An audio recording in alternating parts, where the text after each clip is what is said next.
Yeah, but last week I was in rough shape, you know? I mean, last week I told my doctor I want a vasectomy. He said, with a face like mine, I don't need one. And I tell you, nobody likes my looks.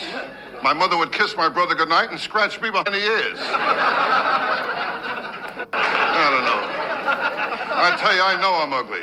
Well, while the guy was mugging me, he took off his mask and made me wear it. My house, I could never relax. I got a dog. His favorite bone is in my arm. Did my dog? Well, last night, 4 times he went in the paper. 3 times I was reading it. You know, I tell you, I meet the wrong people. That's my trouble. Like last week, I met the Surgeon General. He offered me a cigarette. I tell you, nothing's going right. My neighborhood is getting worse. Well, I went out, I bought my wife a rape whistle. She says it don't work. No one shows up. And my wife, she don't go for me either. Every time I want sex, she leaves the room to give me privacy. The day I was born, I got no respect. And the doctor told my mother I did all I could, but he pulled through anyway. This afternoon, I was in a bar. They told me to get out. They wanted to start the happy hour. No respect. And the doctor told my mother I did all I could, but he pulled through anyway. No, I tell you, last year in Vegas, I worked at a very small hotel. Very small. Oh, small. You kidding? The slot machine had 1 fruit, you know. Good morning. It's Tuesday, Trump Tuesday, December the 23rd, and this is The True Conservative. Welcome to all the butchers, bakers, and candlestick makers out there. I'm Ron, your host, and the only true conservative in the United States today. So today, after the Serenity Prayer and the patriotic song of the day, we will have Varney and Company, motivation, meditation, and President Trump. All that and more when I get back.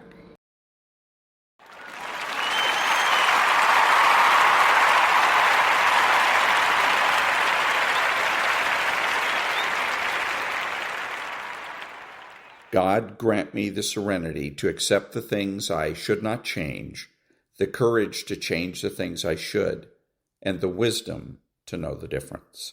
Amen.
Thank you. And now, the end of Maria, beginning of Varney and Company. Thank this esteemed panel, Mark Tepper and Emily Sturge. Thank you so much for being here this morning, guys. Merry Christmas to you both, and Happy New Year. Thank you so much for being my partner in this program for all of these years. Thank you so much for being here this morning. Thanks, Maria. Stay with us. Well, welcome back. And finally, today, I want to send all of you my best wishes for a Merry Christmas and a happy and a healthy New Year ahead. It was my honor and privilege this week to go to St. Patrick's Cathedral in New York City to talk with His Eminence, Timothy Cardinal Dolan, as he begins a new chapter. And by the way, he will be sorely missed. He was the best archbishop we've known. I was grateful to light a candle and thank God for all of the blessings that he has bestowed upon me, including my sweet angel 93-year-old mother, who now lives with me, and she is my blessing, and for all of my family. And I am so grateful to all of you, our incredible viewers. I want to say thank you from the bottom of my heart for once again making Mornings with Maria the #1 program in the mornings and the #1 program in business television for the 3rd year in a row. Thank you to our incredible team, the producers, assistants, writers, the editorial, and the tech crew who bring their A game every morning and love to.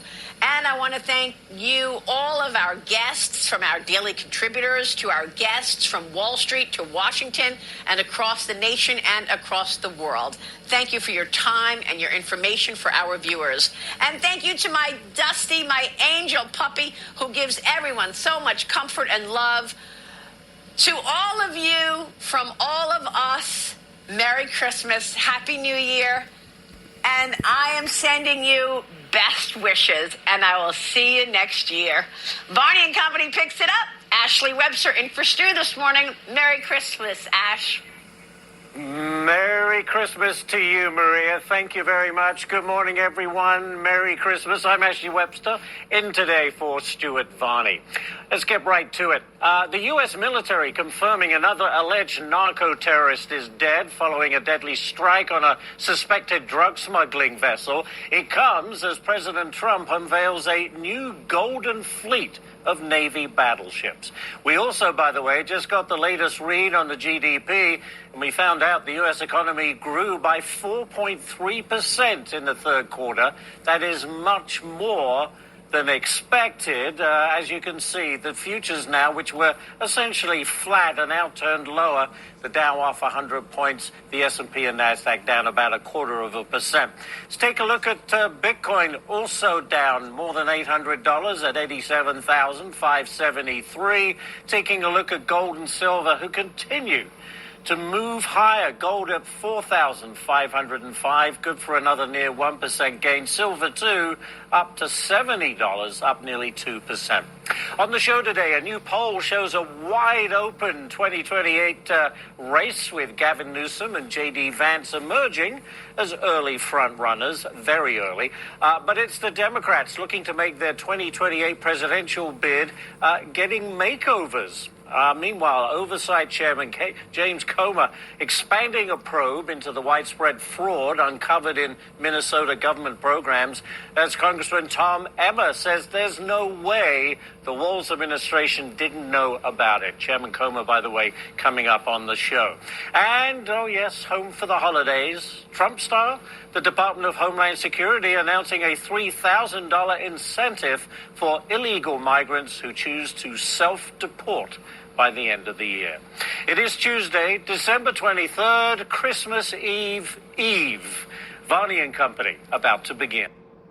And that was, of course, Ashley Webster, so it wasn't the Assman for a change, David Assman. Anyhow, nonprofit news now. Back in a minute.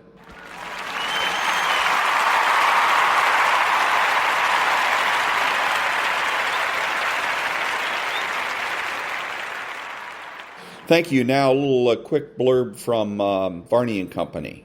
Affordability. My concern Ashley, is that unless affordability really is solved in the next couple of months, Democrats are going to continue to hammer that theme, and that they will gain momentum. As that happens, the market hates uncertainty.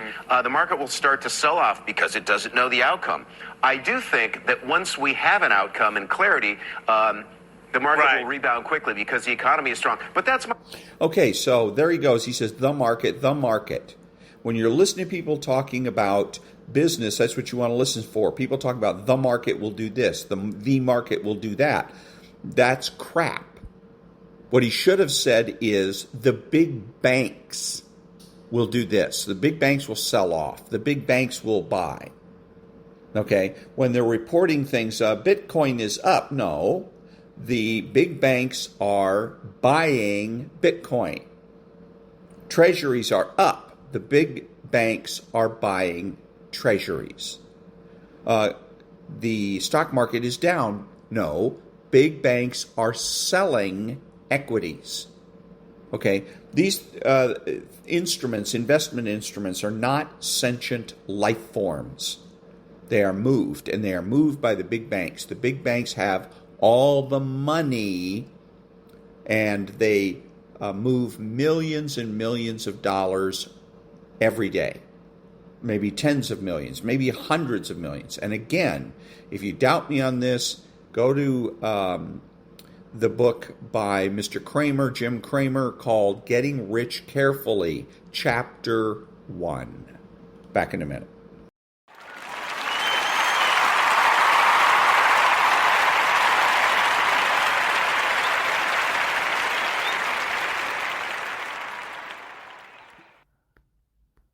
Smoked salmon. I only get tuna fish for my lunch. Who you having here, the Duke of Windsor? Well, what difference would it make? Whoever it is, you're not going to like him. You don't like anything about us. You resent our attitudes, our politics, even the clothes we wear. You know, I don't think there's one thing about us you agree with. I agree with that. But that don't answer the question. Who's the big cheese you're having here for lunch? Roger. Roger the fairy? All right. Did you hear that, Edith? You know who they're bringing around here for lunch? Roger, sweetie, pie Roger. All right, would you cut it out, huh? It was their friend, Archie. Listen, Edith, we run a decent home here. And we don't need any strange little birdies flying in and out. Yeah, stop that. Roger's not a strange little birdie. His pal Roger is as queer as a $4 bill, and he knows it. That's not only cruel, Daddy, that's an outright lie. You know something, Archie? Just because a guy is sensitive and he's an intellectual and he wears glasses, you make him out a queer. I never said a guy who wears glasses is a queer. A guy who wears glasses is a four eyes. A guy who's a fag is a queer.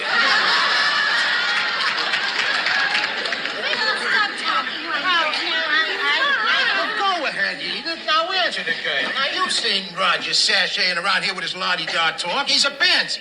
I don't know. What do you mean you don't know? I'm not an expert on flowers. You might as well face it. You're all alone in this. We all know Roger, and we all know he's straight. And even if he wasn't, and I said if, what difference would that make? Do you know that in many countries, England, for instance, there is a law that says whatever two consenting adults do in private is their own business? Listen, this ain't England. We threw England out of here a long time ago. We don't want no more part of England. And for your information, England is a fag country. What? Say, are they still picking handkerchiefs out of their sleeve, huh? Are they still standing around leaning on them skinny umbrellas like this here? I know. Your whole society is based on a kind of a fagdom. You know you're right, Archie. You're right. The British are a bunch of pansies. Pansies, fairies, and sissies. And the Japanese are a race of midgets. The Irish are boozers. The Mexicans are bandits. And you Polacks are meatheads. And that was Archie. And again, another demonstration of how it should be with conservatives and Republicans throughout the country. Don't back down. You may agree or disagree. He may be right or wrong, but he never concedes the point. Never. Back in a minute.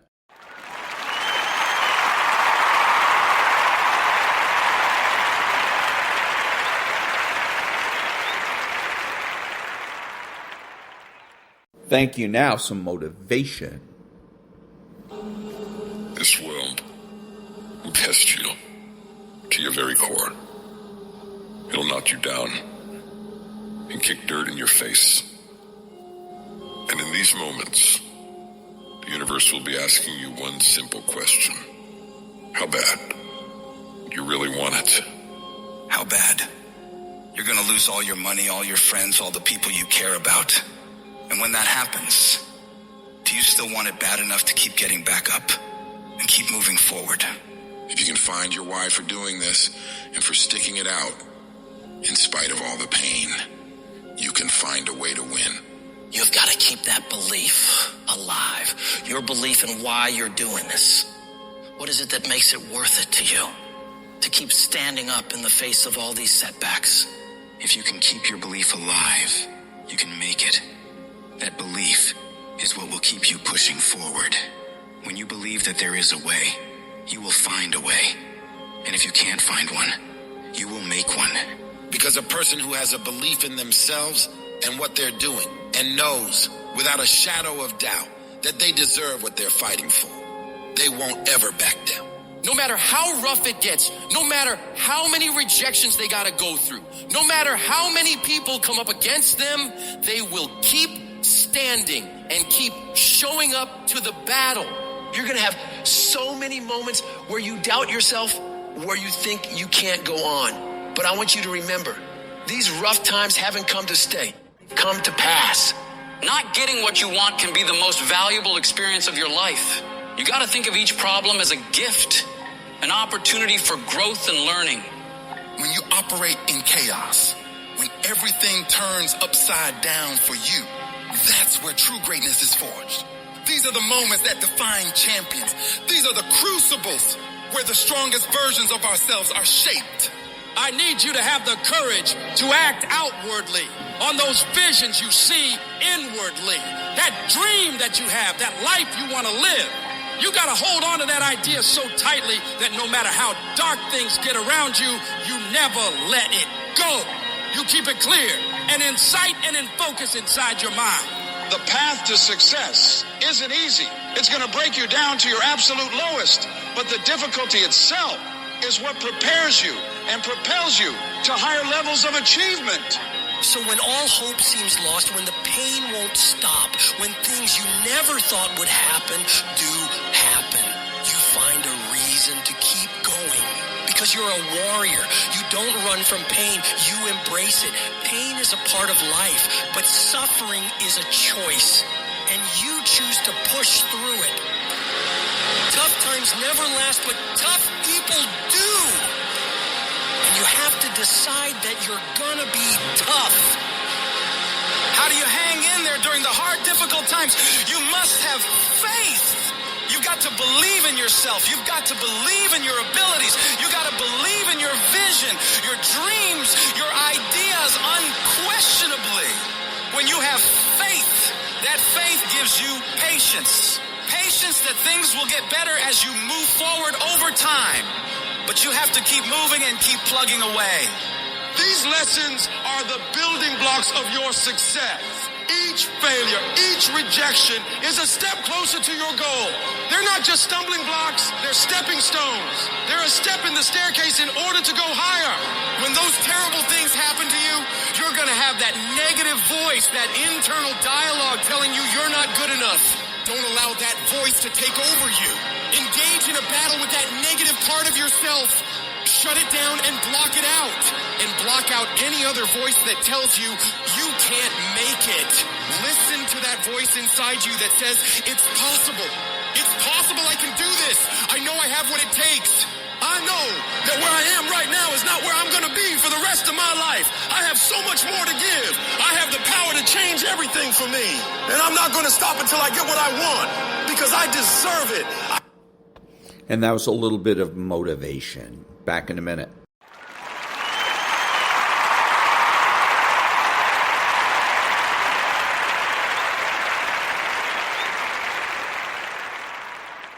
Thank you. And now a little meditation.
And that was a little bit of meditation. Back in a minute.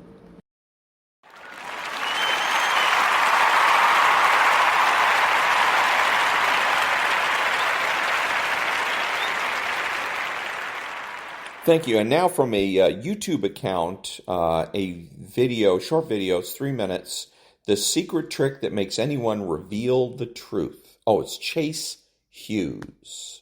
Here's a tactic that all intelligence operatives learn, and it's called elicitation. You use statements instead of questions to get the most powerful information from other people. When a person's being asked a question, it raises a little door in the brain that says, I need to be careful about the answer. If you're responding to a statement, your brain does not have that little security guard that comes out. And so as a light example, let's just imagine you and me took an Uber to get here. And let's imagine you and me we're going to take an Uber back. We get into that Uber and I say, yeah, I just read online that Uber drivers were rated the number one job satisfaction of all the jobs in the country. And I just said a statement, and he's going to turn around and go, what? Where did you see this? So that starts a conversation. And then he says, no, it's really bad. You know, I do this, and they take the money and this. And then I do disbelief. This is another technique. Disbelief says, no way. There's no way that company would treat you like that. He goes, oh yeah, you will never guess what happened just a couple of weeks ago. And then he just kind of goes into this deep story that he would never tell another client. Who does he tell these stories to?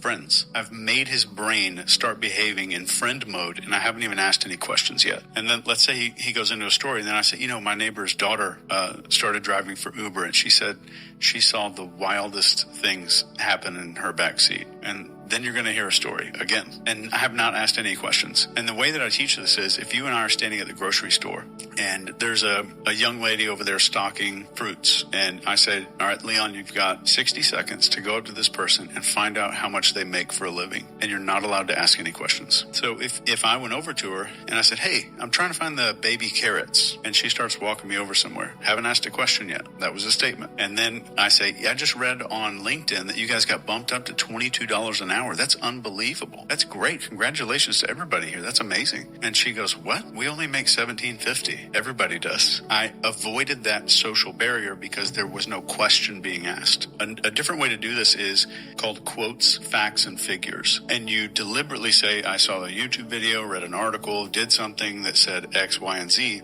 and it triggers a need in the human brain that's almost irresistible, and it's called the need to correct the record. And the next way we do this is just making what's called a provocative statement. So let's say I asked you what you do for a living, and you say, well, I make YouTube videos. Now I'm starting this new podcast thing, and it's been interesting. It's been a good career change. And I say, wow, YouTube, that has got to be challenging. And then it starts coming out. It's like people can't resist. And then let's say you said, well, yeah, it's challenging. We did this, and monetizing and YouTube language and whatever else. I said, I cannot imagine what that is. That's got to be really stressful. It's got probably keeps you up at night. And then when I'm editing videos, and then let's say you just talked about editing a video, and I said, editing videos. And then you would keep talking.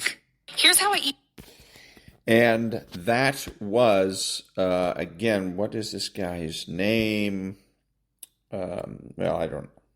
Anyhow, it's a YouTube video, and it's basically about how to manipulate people.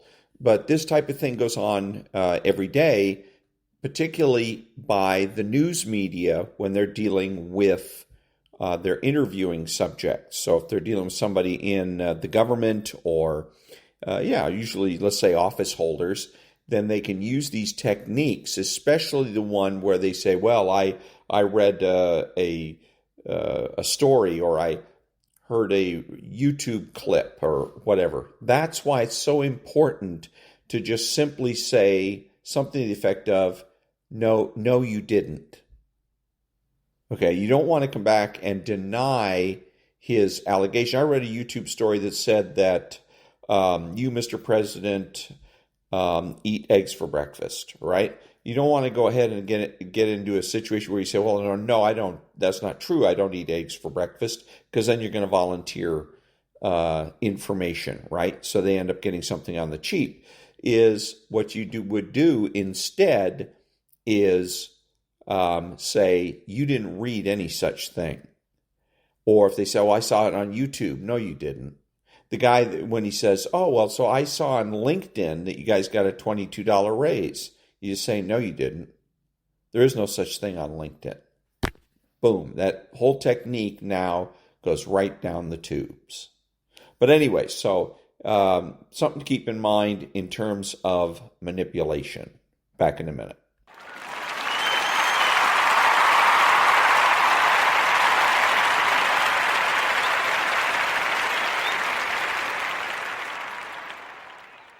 Thank you. There's a guy from YouTube that normally he does food segments about various recipes that he has for him and his family.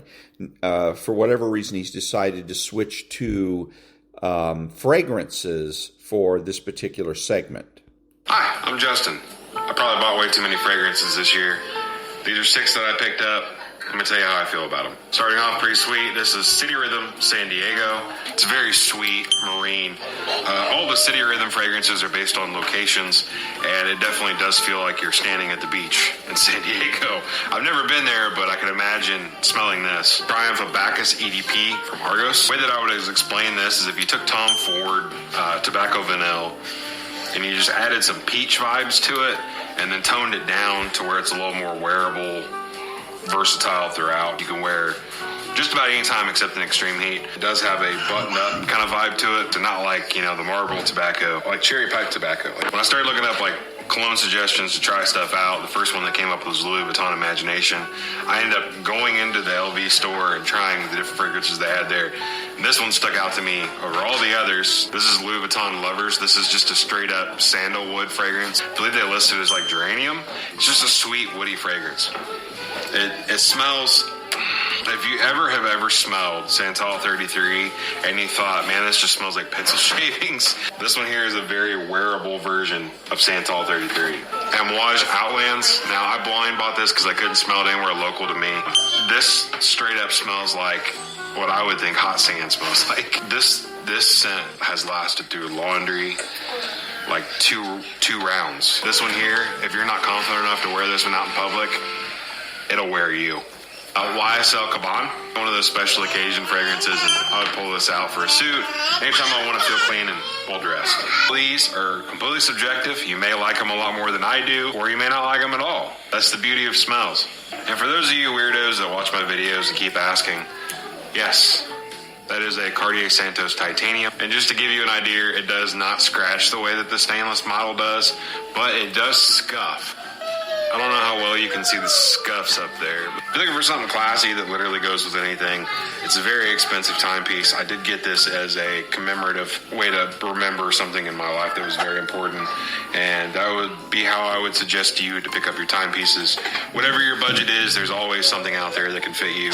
You can find good, nice used Cartier watches out there for a lot cheaper than this one. This one is new, so if you wait a little while and it hits the pre-owned market, it'll be significantly more approachable for a lot of people. But this is one that I had my eye on for a long time. I absolutely love the design of the Santos, and I absolutely love how it fits. Classic. But according to Damian Broderick, it is not a dress watch, it is a sport watch, so wear it as such. One more. Okay, so there you go. So interesting, he's doing his bit here with the fragrances, and I think this, and I think that, and blah, blah, blah. And then at the end, he starts to apologize for his opinions. Well, that's just my opinion, and, don't hurt me for saying this, that kind of an attitude.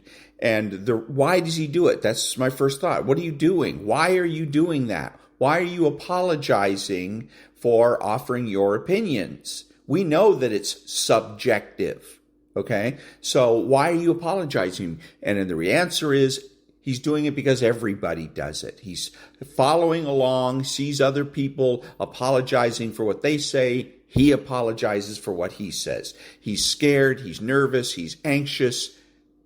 He doesn't even know why.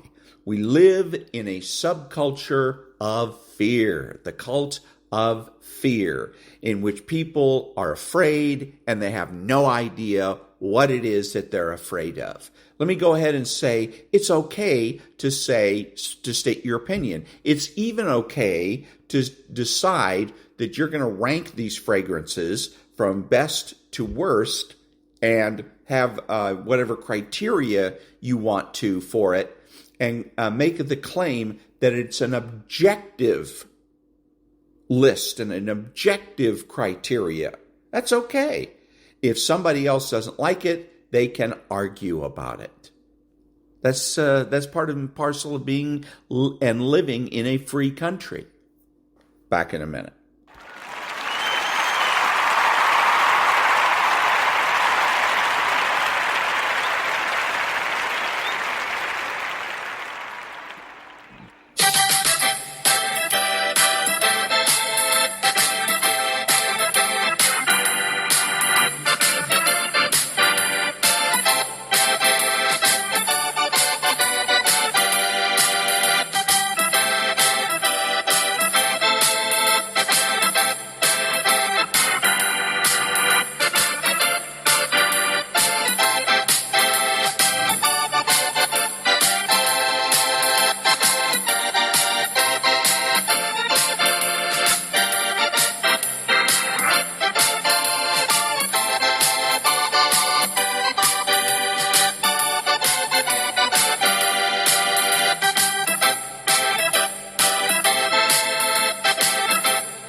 Easy.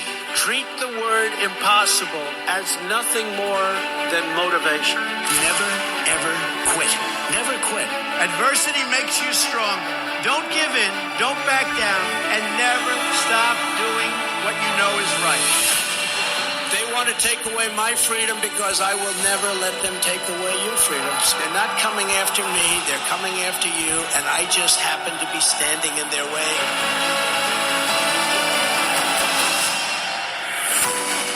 Couldn't beat him, they tried to bankrupt him. President Trump is back in a New York City court. When that didn't work, they tried to put him in federal prison. Raided by the FBI. When that didn't work, they even tried to kill him. He just tried to kill President Trump. Donald Trump still stands, ready to fight, ready to win, and ready to make America great again. This is Donald Trump's house, brother. This election, we all get to choose. I'm going to choose real American leadership and a real American battle. The 45th and soon to be 47th President Donald J. Trump.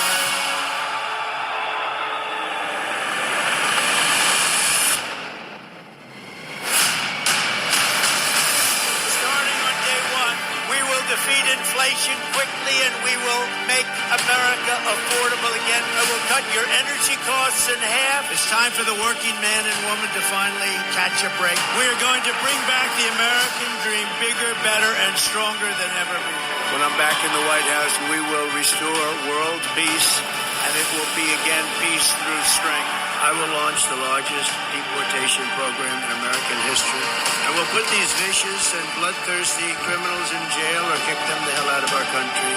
November 5th, 2024 will be Liberation Day in America. We all salute the same great American flag. Our best days are yet to come. Together, we will make America great again.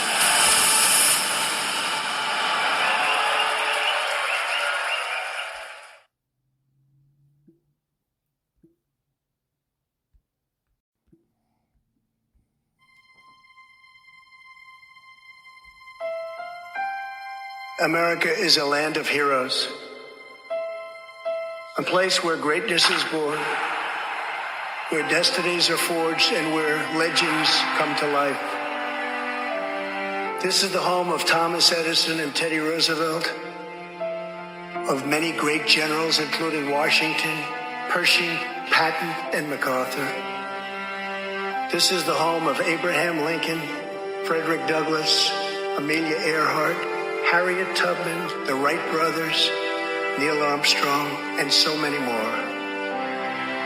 This is the country where children learn names like Wyatt Earp, Davy Crockett, and Annie Oakley. This is the place where the Pilgrims landed at Plymouth and where Texas patriots made their last stand at the Alamo. The American nation was carved out of the vast frontier by the toughest, strongest, fiercest, and most determined men and women ever to walk on the face of the earth. Our ancestors braved the unknown, tamed the wilderness, settled the Wild West, lifted millions from poverty, disease, and hunger, vanquished tyranny and fascism, ushered the world to new heights of science and medicine, laid down the railroads, dug out the canals, raised up the skyscrapers. Our ancestors built the most exceptional republic ever to exist in all of human history, and we are making it greater than ever before. This is our glorious and magnificent inheritance. We are Americans. We are pioneers. We are the pathfinders. We settled the new world. We built the modern world. And we change history forever by embracing the eternal truth that everyone is made equal by the hand of Almighty God. America is the place where anything can happen. America is the place where anyone can rise. And here, on this land, on this soil, on this continent, the most incredible dreams come true. This nation is our canvas, and this country is our masterpiece. We look at tomorrow and see unlimited frontiers just waiting to be explored. Our brightest discoveries are not yet known. Our most thrilling stories are not yet told. Our grandest journeys are not yet made. The American age, the American epic, the American adventure has only just begun. Our spirit is still young. The sun is still rising. God's grace is still shining.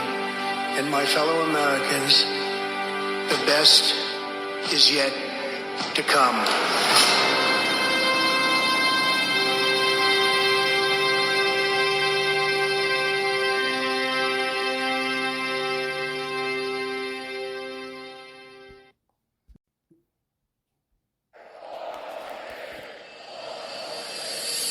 This is a movement like we've never seen in the history of our country. Wisconsin is Trump country. And that's what this fight is all about. We're taking on the failed political establishment and restoring government of, by, and for the people. It's the people. You're the people. You won the election. We love this country. We love Donald Trump. Promises made, promises kept. We support President Trump. This is epic. Donald Trump is our president! With every last ounce of heart and hope and sweat and soul, we are going to make our stand. We are going to stand for liberty. We are going to stand for justice. We are going to stand for freedom. And we are going to stand for the sacred rights given to us by the hand of Almighty God. You joined our movement, the greatest movement in the history of our country. You protected your family. You defended your dignity. You recaptured your destiny. And you took back your country with that great election 2.5 years ago.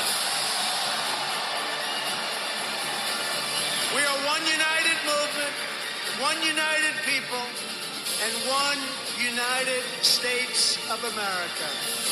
Ladies and gentlemen, please welcome the President of the United States, Donald J. Trump.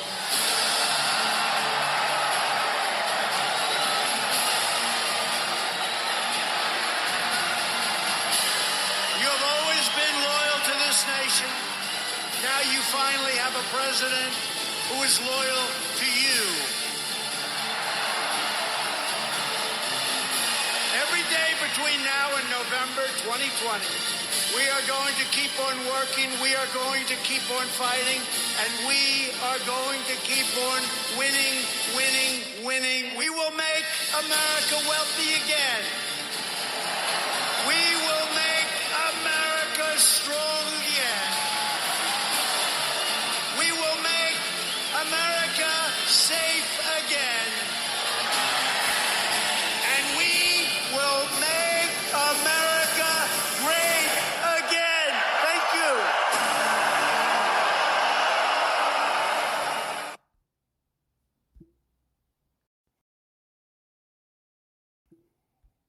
If I give you one message to hold in your hearts today, it's this.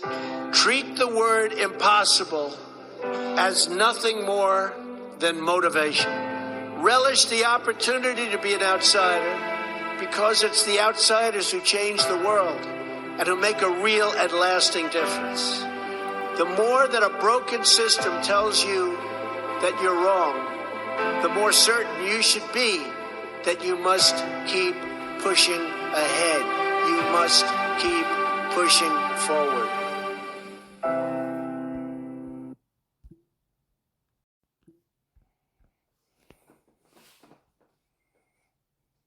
Our movement is about replacing a failed and corrupt political establishment with a new government controlled by you, the American people. The Washington establishment and the financial and media corporations that fund it exist for only one reason: to protect and enrich itself. In America, we don't worship government, we worship God.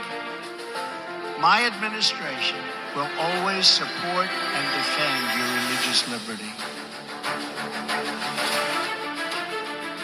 There is nothing that we cannot do. There is absolutely nothing we cannot match. There is no challenge that you will let us down. You will never let us down. The people of Ohio will never let us down. This towering American spirit has prevailed over every challenge and lifted us to the summit of human endeavor. At no time before have voters faced a clearer choice between two parties, two visions, two philosophies, or two agendas.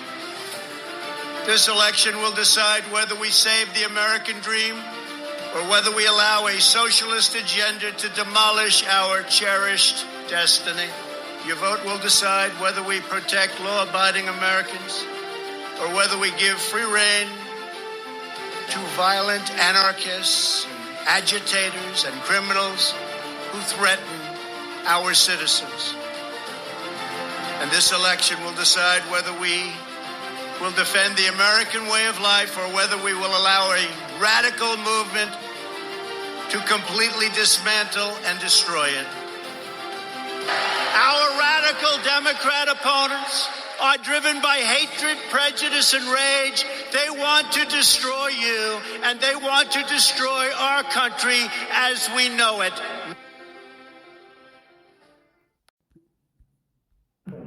"4 years ago, we took a wrong turn and lost our purpose. We lost the strength that makes Americans who we are. If we dared to speak the truth, it was called hate speech, and our values were labeled shameful. That's when everything we care about fell apart. We surrendered our borders, our paychecks, and our courage. Our patriotism was called toxic. Men could beat up women and win medals, but there was no prize for the guy who got up every day to do his job. Now we're being asked to settle for the way things are. And we're wondering if America can make a comeback. We can, because we've done it before. When we get knocked down, we don't stay down. We get up again. We fight. We fight. We fight. I'm Donald J. Trump, and I approve this message. What will we do with this moment? How will we be remembered? Look at the opportunities before us. This election really isn't about the left versus the right. It's about we the people choosing our government and the choice between freedom versus tyranny. Nobody has a chronic disease burden like we have. Why are we allowing this to happen to our children? Ultimately, the only thing that will save our country is if we choose to love our kids more than we hate each other. What is going on here is deeper than politics. It is deeply spiritual. We are being called to rise above the hatred and the fear and the evil. We need to remember above and beyond that we must love our neighbors, that we must treat other people as we hope to be treated. You want to be a rebel? You want to be a hippie? You want to stick it to the man? Show up on your college campus and try calling yourself a conservative. America is going to reach heights that it has never seen before. The future is going to be amazing.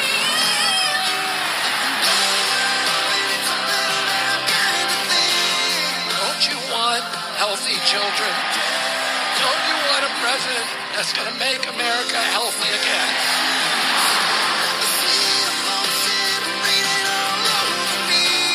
I come to you today as a former Democrat. I will be a first-time Trump voter tonight.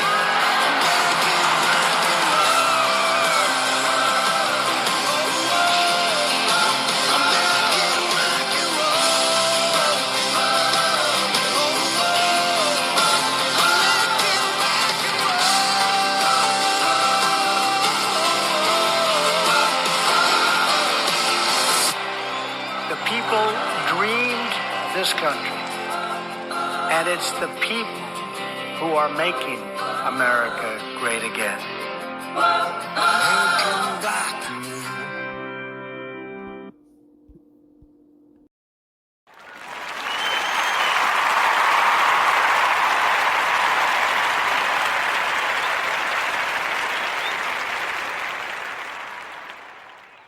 Thank you. This is Ron, your host, the only true conservative in the United States today, bidding adios to all the butchers, bakers, and candlestick makers out there, and reminding you that you're not neutral and that the government has no rights.